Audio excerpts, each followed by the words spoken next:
The topic we'll cover is Waterfall Procurement Management. The process is used to acquire goods and services from outside the organization so the project can be delivered successfully.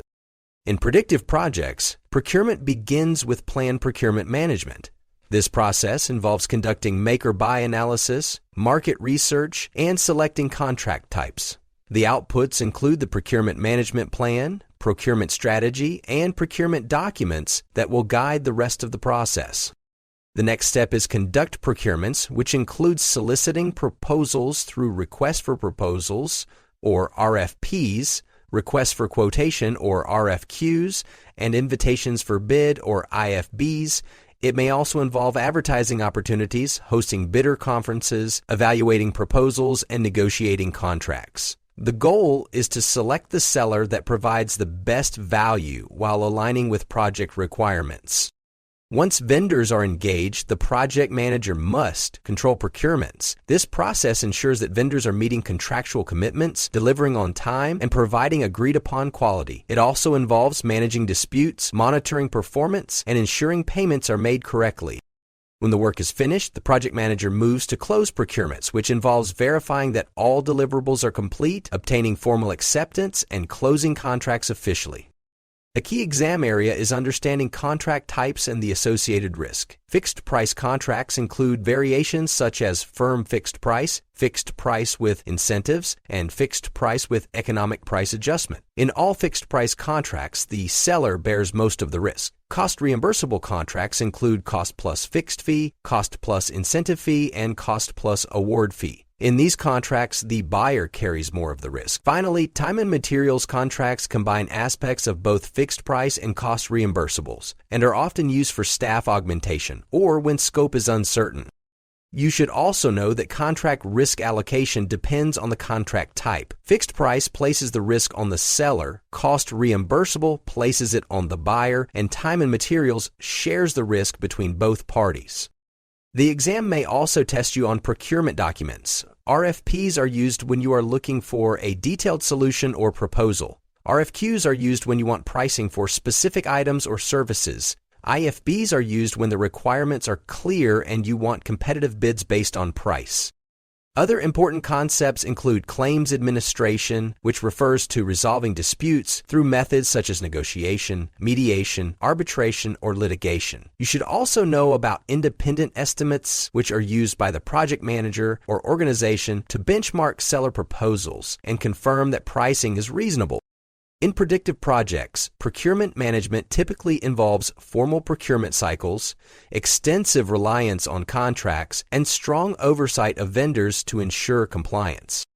So, predictive procurement management is about careful planning, structured solicitation, rigorous control, and formal closure of contracts, while understanding how different contract types shift risk between buyer and seller.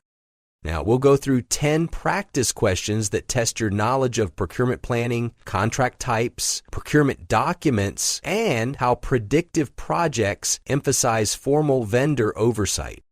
Let's get into our first question on this topic. Question 91.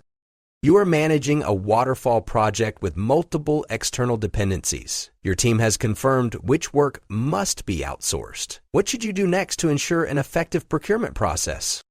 A. Send a request for proposal to pre-qualified vendors to initiate bidding. B. Develop a procurement strategy, define contract types, and create bid documents. C. Begin advertising procurement opportunities to ensure competition. D. Conduct a market analysis to identify recent pricing trends and vendor capabilities. You can pause the video here if you need more time to work on the question. The correct answer is B.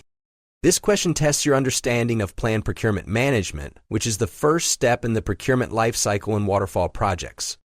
Once the team has completed the make-or-buy analysis and confirmed which work needs to be outsourced, the next step is developing the procurement strategy, choosing appropriate contract types, and preparing the procurement documents like RFPs or RFQs.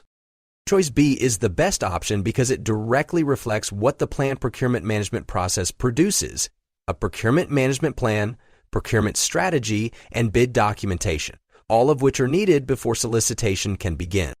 Choice A is incorrect. Sending out RFPs happens during conduct procurements, which comes after planning is complete. Choice C is incorrect. Advertising opportunities are part of sourcing and solicitation, again, a conduct procurements activity. Choice D is incorrect. Market analysis is useful and often conducted earlier during procurement planning, but it supports the planning process, not replaces it. At this point, strategy development takes priority. Let's move on to the next question if you're ready. Question 92. During a waterfall project, your team has received multiple proposals from vendors after issuing an RFP. During evaluation, different stakeholders favor different vendors and disagreements are emerging. What should the project manager do next? A. Choose the vendor with the lowest price to maintain budget alignment. B. Invite all shortlisted vendors for a second round of interviews. C. Refer to the evaluation criteria defined in the procurement documents. D. Coordinate a meeting for stakeholders to vote on the preferred vendor. You can pause the video here if you need more time to work on the question. The correct answer is C. This question tests your understanding of the conduct procurements process in predictive projects, particularly how vendor selection must follow formalized and predefined steps. PMI emphasizes that decisions must align with the evaluation criteria established during planned procurement management, which ensures transparency, fairness, and objectivity. Choice C is the best option because using the documented evaluation criteria provides a structured and agreed-upon basis for selecting the most appropriate vendor, avoiding bias, internal politics, or ad hoc decisions. Choice A is incorrect. Choosing the lowest price ignores other critical factors like capability, quality, and risk, which are usually weighted in the evaluation criteria. Choice B is incorrect. A second round of interviews might help clarify differences, but it's a delay tactic and not required if clear evaluation criteria already exist. Choice D is incorrect. Voting may feel democratic, but procurement decisions must follow formal criteria, not popularity or majority preference. Let's move on to the next question if you're ready. Question 93. Halfway through a waterfall project, a key vendor has missed multiple delivery deadlines. The contract includes clear performance metrics, but the vendor cites resource shortages. What should the project manager do next? A. Replace the vendor and initiate a new procurement process. B. Document the performance issues and request a formal performance improvement plan from the seller. C. Review contract terms and meet with the seller to discuss corrective actions. D. Update the risk register, note the delay as a realized risk event, and implement the risk response. You can pause the video here if you need more time to work on the question. The correct answer is C. This question tests your knowledge of the control procurements process in predictive projects. When vendor performance is below expectation, the project manager must take a structured, contract-driven approach, not jump to escalation or risk processes prematurely. Choice C is the best option because it ensures that actions are based on the contractual obligations agreed upon. Reviewing the contract and meeting with the seller shows a commitment to resolution, accountability, and compliance, exactly what's expected in the control procurements phase. Choice A is incorrect. Replacing a vendor is extreme and should only occur after all formal remedies, discussions, and escalations have failed. Choice B is incorrect. While documenting the issue and requesting an improvement plan is a useful step, it misses the essential first move, evaluating the contract and initiating a formal corrective conversation. Choice D is incorrect. Updating the risk register and implementing a response plan is part of risk management, not procurement control. The issue is not a generic project risk, it's a vendor under contract. Let's move on to the next question if you're ready. Question 94. A vendor has completed work on a waterfall project. The project manager wants to ensure the procurement is formally closed. What should be the project manager's next step? A. Notify the procurement team to reassign internal resources for closeout activities. B. Confirm all deliverables are accepted and finalize contract closure documentation. C. Review the procurement file and verify contract performance against expectations. D. Archive the procurement records and lessons learned in the project repository. You can pause the video here if you need more time to work on the question. The correct answer is B. This question tests your understanding of how procurement closure is handled in a predictive environment. Closing procurements is a formal contract-based process. Before the contract can be closed, the project manager must verify that all deliverables have been accepted and that contractual obligations are fulfilled. Only then can closure documentation be finalized. Choice B is the best option because it directly reflects the PMI process for contract closure. Validate completion, obtain formal acceptance, and complete required documentation. Choice A is incorrect. Reassigning internal resources may happen later, but it's not part of the formal procurement closure steps. Choice C is incorrect. Reviewing the procurement file is a good quality control step, but it comes before or during closure, not in place of formal contract closure and acceptance. Choice D is incorrect. Archiving records and lessons learned is part of project or phase closure, not the contract closure step specifically. Let's move on to the next question if you're ready. Question 95. A project manager is initiating a predictive project involving an emerging technology. The scope is evolving and detailed requirements are still being clarified. However, the sponsor wants to begin work immediately using external consultants. What is the most appropriate contract type? A. Firm fixed price. B. Cost plus fixed fee. C. Fixed price with incentive fee. D. Time and materials. You can pause the video here if you need more time to work on the question. The correct answer is D. This question tests your understanding of contract type selection in waterfall projects. When the scope is unclear or evolving, flexibility is key, and time and materials contracts allow work to begin while details are still emerging. Choice D is the best option because time and materials contracts are ideal when you need to get started quickly but don't have complete scope clarity. They offer flexibility in both pricing and effort and are commonly used when hiring external consultants in uncertain environments. Choice A is incorrect. Firm fixed-price contracts place the risk on the seller, but they require well-defined scope and deliverables which don't exist here. Choice B is incorrect. Cost plus fixed fee is useful when detailed effort is needed and oversight is high, but it may still not provide enough control or flexibility for early-stage work with unclear scope. Choice C is incorrect. Fixed price with incentive fee still relies on clearly defined deliverables and milestones to reward performance. Not a good fit when requirements are fluid. Let's move on to the next question if you're ready. Question 96. Which contract type places the greatest financial risk on the buyer in a predictive project? A. Firm fixed price. B. Cost reimbursable. C. Time and materials. D. Fixed price with incentive fee. You can pause the video here if you need more time to work on the question. The correct answer is B.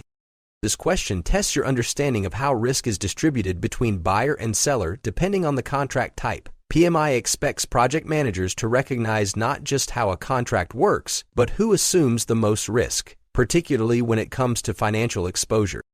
Choice B is the best option because cost reimbursable contracts place most of the risk on the buyer. The seller is reimbursed for actual costs plus a fee, and if the work takes longer or costs more than expected, the buyer pays the difference. This contract type is often used when the scope is uncertain, but it means the buyer carries cost overrun risk. Choice A is incorrect. In a firm fixed price contract, the seller assumes the risk. If costs exceed the agreed price, the seller absorbs the loss. Choice C is incorrect. Time and materials contracts share risk between buyer and seller. The buyer pays for time and effort so cost can rise, but only as work is approved and performed. Choice D is incorrect. A fixed price with incentive fee contract still places baseline cost risk on the seller. Incentives encourage performance, but the seller carries the main financial risk. Let's move on to the next question if you're ready. Question 97. You are procuring a vendor to develop a customized software component. The solution requires input on technical design, implementation strategy, and timeline. Which procurement document is most appropriate for this type of work?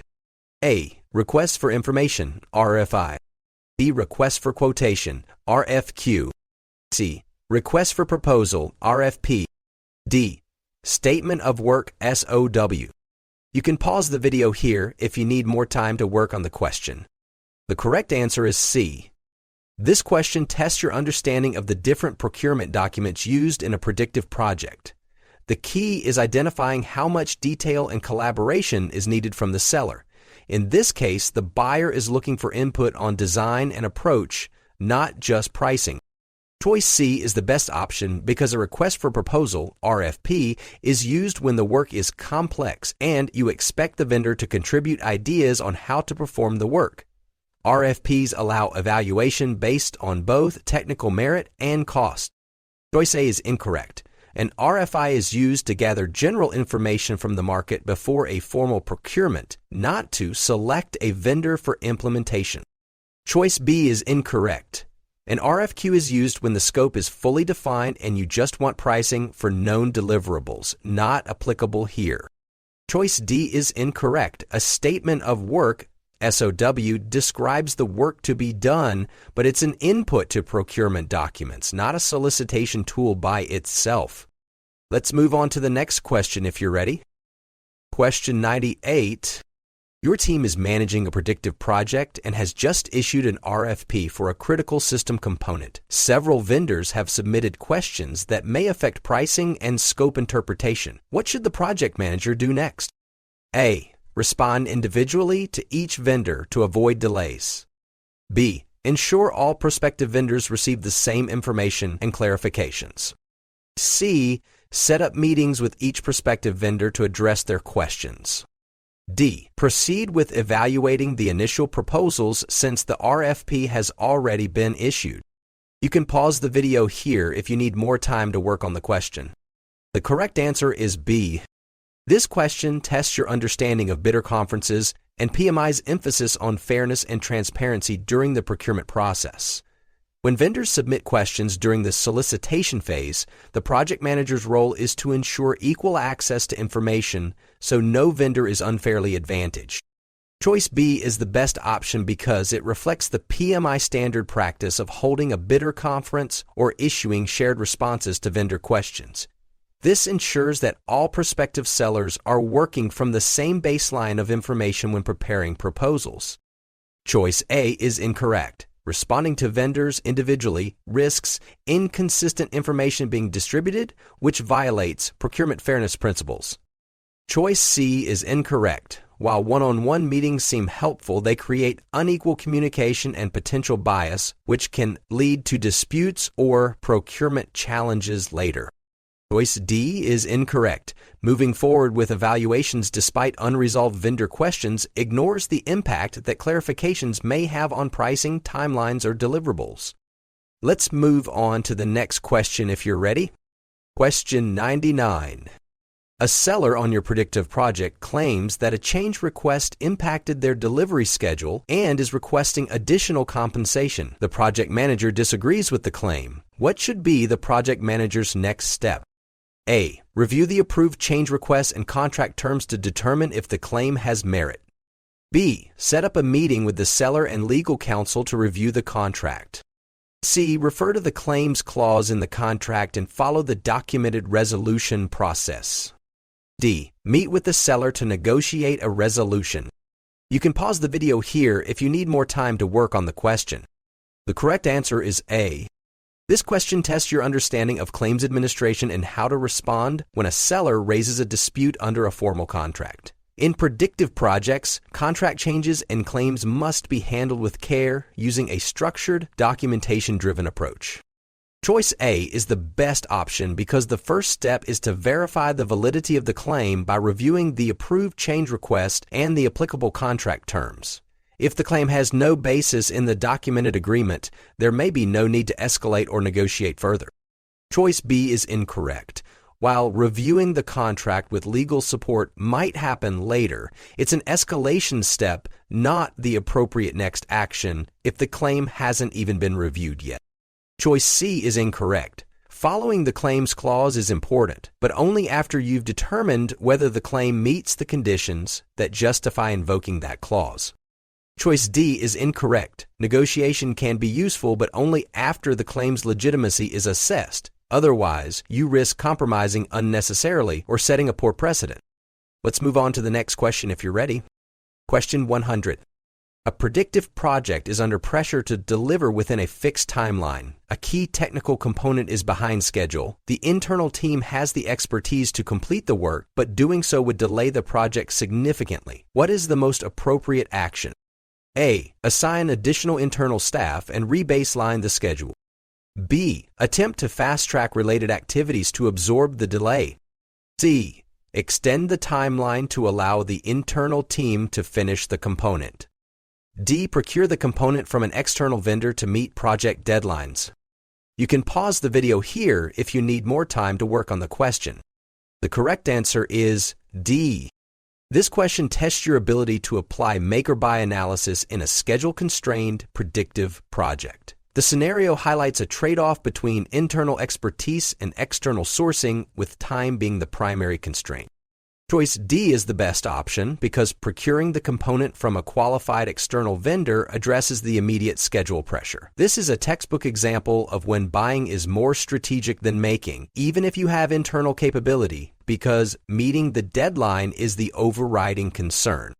Choice A is incorrect. Adding staff and rebaselining may not recover enough time and could introduce new risks. The internal path is already delayed. Choice B is incorrect. Fast-tracking other activities won't resolve the delay in this specific component. It doesn't directly mitigate the root issue. Choice C is incorrect. Extending the timeline violates a key constraint of the project. Predictive environments rely on stable baselines and formal approval for such changes, which may not be feasible here.